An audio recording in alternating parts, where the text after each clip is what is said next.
নমস্কার বন্ধুরা, আমি সুমিতা দাস আপনাদের সকলকে আমার চ্যানেলে স্বাগত জানাই।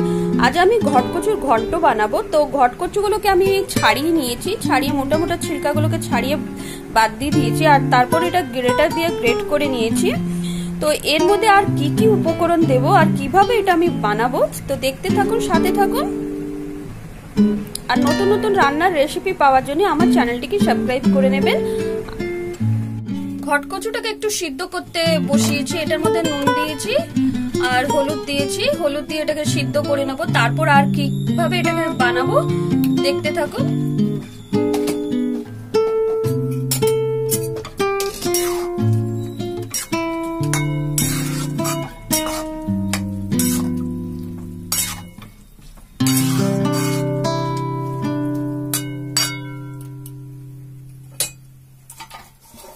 এটাকে ঢাকা দিয়ে রেখে দেবো। এবার ঘটকচুর মধ্যে দেবার জন্য আমি নিয়েছি কাঁচা লঙ্কা। এই কাঁচা লঙ্কাগুলো আমার গাছে, তো গাছ থেকে পেড়ে নিয়ে এলাম এটা। আর দেবো 3টে শুকনো লঙ্কা, কালো জিরে। আর কি কি দেবো সাথে, কড়াইতে সর্ষের তেল দিয়ে দিয়েছি। তেলটা গরম হওয়ার পরেই আমি এটা কালো জিরে আর শুকনো লঙ্কাটা দিয়ে দেবো। শুকনো লঙ্কা আর কালো জিরে গুলো দিয়ে দেবো।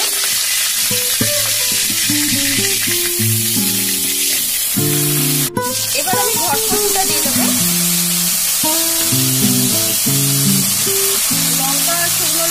কাঁচা লঙ্কা শুকনো লঙ্কাটা ভাজা ভাজা হয়ে গেছে। এবার আমি দিয়ে দিলাম ঘটকচুগুলো, সেদ্ধ করা ঘটকচু।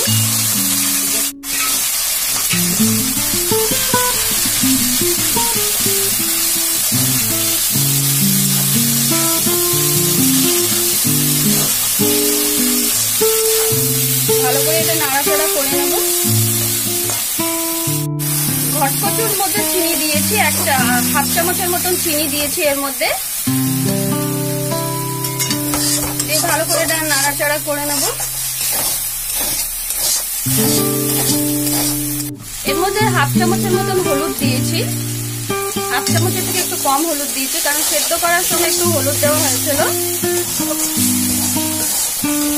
তাই হলুদটা কম দিলাম এর মধ্যে।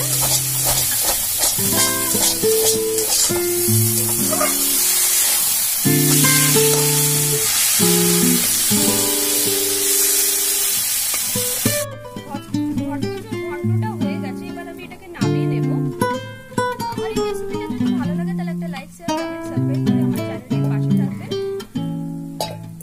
এইভাবে ঘটকচু বানালে খেতে খুব ভালো লাগে, একবার বাড়িতে এইভাবে বানিয়ে দেখবেন কালো জিরা দিয়ে। ঘটকচুটা হয়ে গেছে, আমি এটাকে নামিয়ে নিয়েছি। একবার এইভাবে বাড়িতে বানিয়ে দেখবেন, খেতে খুব ভালো লাগে। তো একটা নতুন স্বাদের এটা।